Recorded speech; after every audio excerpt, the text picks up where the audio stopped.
जी नमस्कार दोस्तों, स्वागत है आप सभी का आरबी क्लासेस के इस यूट्यूब चैनल पर। आज का अपना एक छोटा सा टॉपिक है, हम चर्चा करेंगे मंदिरों की शैली। आपको पता है भारत के अंदर 33 करोड़ देवी देवताओं की पूजा की जाती है और जिसके अंदर बहुत सारे लाखों मंदिर बने हुए हैं। उन मंदिरों की शैली कौन सी, उन मंदिरों का निर्माण है वो किस शैली के अंतर्गत किया गया है, उसके ऊपर हम लोग चर्चा करने वाले हैं। तो भारत के आज का टॉपिक है आपका भारत के मंदिरों की शैली, या ऐसे बोल सकते हैं मंदिरों की जो निर्माण है वो किन शैली के अंतर्गत आपका किया जाता है। प्राचीन मंदिरों की बात कर लो, जो वर्तमान में आधुनिक मंदिर बनाए जाते हैं उनकी चर्चा कर लो। तो आपको मैं बता देता हूँ, मंदिरों की हम शैली के ऊपर चर्चा करें तो आपकी मुख्यतः आपकी शैली दो होती है। जो तीसरी शैली है उन दो शैलियों की मिश्रित शैली है। आपको पता होना चाहिए कि जो मंदिरों की शैलियाँ हैं वो कौन कौन सी मुख्यतः दो शैली है। दो शैली, एक तो है आपकी नागर शैली। आपको पता होना चाहिए मंदिरों का निर्माण एक तो नागर शैली के अंतर्गत होता है, दूसरा आपका कौन सा हो गया, द्रविड़ शैली। ये तो आपकी दो मुख्यतः शैली हैं। और हम बात करें जो आपकी वेसर शैली है, ये इन दोनों शैलियों को, नागर और द्रविड़ जो शैली होती है उन दोनों की मिश्रित शैली को हम लोग क्या बोलते हैं, वेसर शैली बोलते हैं। और वैसे हम बात करें कि मंदिरों की निर्माण है वो कितनी शैलियों के अंतर्गत किया जाता है, तो तीन शैलियाँ होती है। तीन शैलियाँ आपकी कौन कौन सी है, नागर शैली, द्रविड़ शैली और वेसर शैली। वेसर शैली के बारे में मैंने आपको बता दिया, जो कि नागर शैली और द्रविड़ शैली की एक मिश्रित शैली है उसके अंतर्गत। तो सबसे पहले हमें आपको चर्चा करते हैं कि ये नागर शैली क्या होती है, द्रविड़ शैली क्या होती है, वेसर शैली क्या होती है, और उनके अंतर्गत जो मंदिर होते हैं वो आपको किस प्रकार के प्रदर्शित किए जाते हैं, उनके ऊपर में हम लोग चर्चा करते थे। आपके इसमें दे रखे हैं, देखो पहला पॉइंट इसके आप पर मंदिरों की शैली से संबंधित आपका पहला पॉइंट दे रखा है कि देश में जो जितने भी मंदिर है वास्तुकला की दो प्रमुख शैलियों को, उत्तर में नागर है और दक्षिण में द्रविडियन के नाम से जाना जाता है। भारत की हम बात करें, भारत के उत्तर वाले भाग में जो मंदिरों की शैलियाँ हैं वो लगभग आपकी ज़्यादातर कौन सी शैली के अंतर्गत मंदिरों का निर्माण है, वो नागर शैली के अंदर। और दक्षिण की हम बात करें, दक्षिण में आपकी कौन सी शैली, आपकी द्रविडियन शैली के नाम से जाना जाता है। मुख्यतः आपकी दो शैलियाँ हैं, भारत के उत्तर में आपकी कौन सी होगी, नागर शैली, और दक्षिण में आपकी कौन सी होगी, द्रविडियन शैली हो गई। अब तीसरी शैली की हम बात करें थे जिसका नाम था वेसर शैली, जिसके मैंने बताया वास्तुकला की हम बात करें वो नागर और द्रविड़ शैली का मिश्रण है। दोनों को सम्मिलित रूप से, दोनों शैलियों को मिश्रित करके जो मंदिर निर्माण कार्य पूरा किया जाता है वो आपकी शैली कौन सी होती है, वो आपकी होती है वेसर शैली होती है। ठीक है।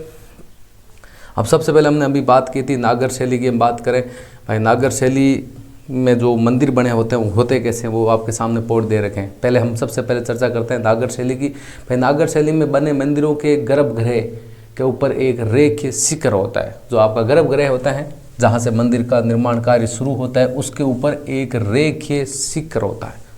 रेखीय शिखर का मतलब आप जानते होंगे। और दूसरी हम बात करें द्रविड़ शैली की, तो द्रविड़ शैली के मंदिर का जो आधार भाग है वो आपका होता है वर्गाकार, और उसके साथ में गर्भगृह के ऊपर शिखर भाग आपका प्रिज्मवत या पिरामिड नुमा होता है आपका। या तो प्रिज्म कैसे ऐसा होता है, प्रिज्म आपने देखा होगा, आपने यदि 9th-10th में साइंस पढ़ी होगी तो प्रिज्म से प्रकाश के अपवर्तन की घटना भी पढ़ी होगी, उसके ऊपर आपको हम चर्चा करते हैं। भाई जो गर्भगृह के ऊपर का भाग है वो तो उसमें तो होता है आपका, जो नागर शैली में तो एक रेखीय होता है, जबकि अब आपकी द्रविड़ शैली होती है सबसे पहले इसका आधार भाग होता है वो आपका होता है वर्गाकार। उसके बाद में हम चर्चा करें कि गर्भगृह का जो ऊपर का भाग है, शिखर का भाग है, या तो प्रिज्मवत होता है या ऐसे हम बोल सकते हैं अपनों के पिरामिड नुमा होता है आपका। पिरामिड आपने देखा होगा, अनेक प्रकार के प्रोग्राम होते हैं। 26 जनवरी की बात कर लो, 15 अगस्त की बात कर लो, बच्चों के द्वारा जो पिरामिड नुमा संरचना बनाकर जो कार्यक्रम प्रदर्शित किया जाता है उसके ऊपर हम लोग चर्चा करें।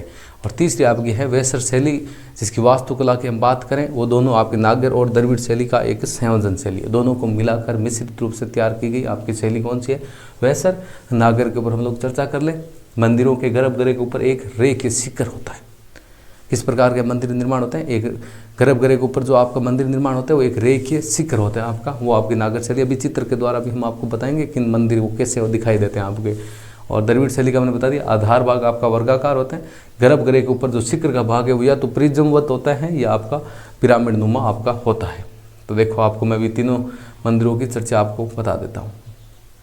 देखो आपके सामने तीनों मंदिरों की चर्चा दिखा देता हूँ, कौन कौन सी शैलियाँ आपकी कौन कौन सी। ये आपको देखो 3 मंदिर दिखाई दे रहे हैं। तीनों मंदिर के बारे में आपको मैं बता देता हूँ। जो आपके इधर के ये मंदिर दिखाई दे रहे हैं ना, ये वाला मंदिर जिसके आधार भाग के ऊपर का भाग होता है वो एक रेखीय होता है, ये आपका मंदिर है वो इस मंदिर का निर्माण है वो नागर शैली के अंतर्गत आपका इस मंदिर का निर्माण करवाया गया है। और वेसर शैली की हम चर्चा करें, वेसर शैली जो कि आपकी द्रविड़ शैली और नागर शैली दोनों का मिश्रित रूप है। ये देखो आप, जिसके ऊपर हम बात करें पिरामिड नुमा संरचना बोल सकते हैं, प्रिज्म नुमा आपकी संरचना बोल सकते हैं, ये आपकी दूसरी शैली है। भारत के दक्षिण के अंदर जितने भी मंदिर बने हुए हैं लगभग इसी शैली के अंतर्गत आपके मंदिर निर्माण कार्य पूरे हुए हैं।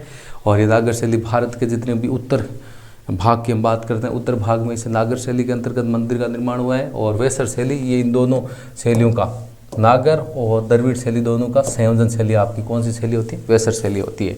और मुख्यतः मंदिरों की आपकी कितनी शैलियाँ होती हैं? 2 शैलियाँ होती हैं। उसके बारे में मैं आपको बता चुका हूँ। अब देखो इसमें अलग अलग आपको बताने की इच्छा होती है भाई मंदिरों की 3 शैलियों का पार्श्व दृश्य आपको दृश्य में दिखा देता हूँ। जो पहले मंदिर आपको दिखाई दे रहे हैं, जो ये वाले मंदिर हैं, ये आपके मंदिर नागर शैली के अंतर्गत हैं, जिसका आधार भाग से ऊपर का जो भाग होता है वो आपका एक रेखीय होता है। आप दिखाई दे रहे होगा, ये देखो तीनों की संरचना देख लो, आपकी एक रेखीय आपको मिलेगा। ये मंदिर, ये आपके मंदिर हैं। ये मंदिर किस शैली के अंतर्गत निर्मित किया गया? ये आपकी नागर शैली के अंदर। भारत के उत्तर की हम बात करें, उत्तर में लगभग मंदिर किस शैली के अंतर्गत बनाए गए? नागर शैली के अंतर्गत। और ये देखो आप दूसरा, ये वाला मंदिर है ना, ये आपको सामने दिखाई दे रहा है, ये आपकी भारत के दक्षिण के अंदर जितने भी द्रविड़ शैली के अंतर्गत जो मंदिर का निर्माण कार्य पूरा हुआ है वो आपके इस प्रकार के ऊपर वाले मंदिर ये आपकी कौन सी शैली के हो गए? द्रविड़ शैली।